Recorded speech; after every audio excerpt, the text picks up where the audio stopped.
வணக்கம் நண்பர்களே, welcome to movie critic channel.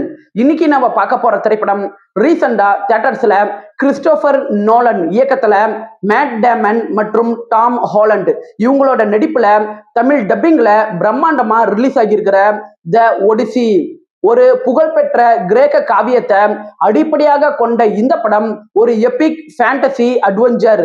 இந்த படத்தை நோலன் எப்படி கையாண்டு இருக்கிறாரு? இந்த படம் ஒருத்துதானா?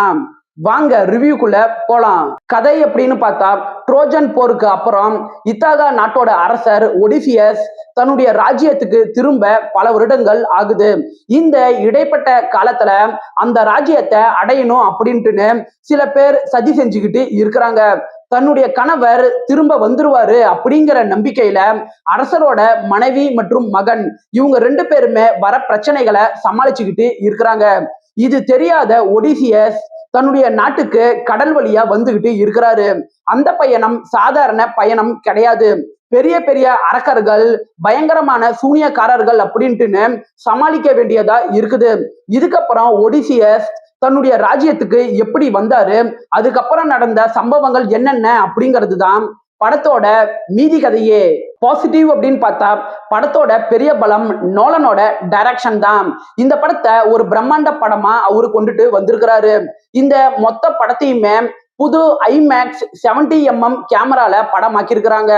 விஷுவல்ஸ் ஒன்னொன்னுமே பிரம்மாண்டமா இருக்குது.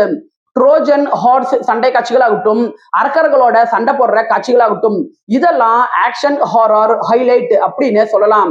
படத்துல ஒடிசியஸ் கதாபாத்திரத்துல நடிச்ச மேட் டேமன் ஒரு சாதாரண ஹீரோவா மட்டும் இல்லாம குற்ற உணர்ச்சி மூலமா வாடுற ஒரு மனிதர் கதாபாத்திரத்துல சூப்பராவே அவரு நடிச்சிருக்கிறாரு.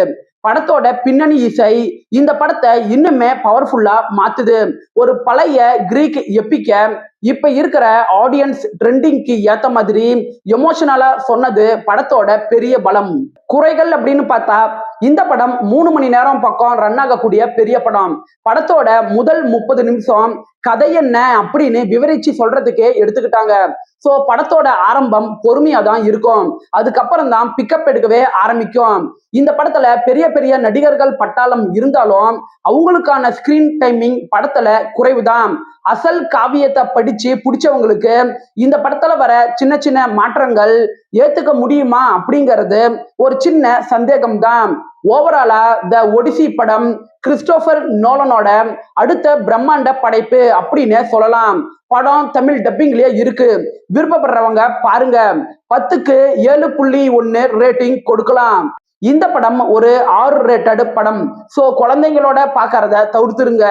என்னோட ரிவ்யூ உங்களுக்கு பிடிச்சதுன்னா மறக்காம லைக் பண்ணி சப்ஸ்கிரைப் பண்ணுங்க.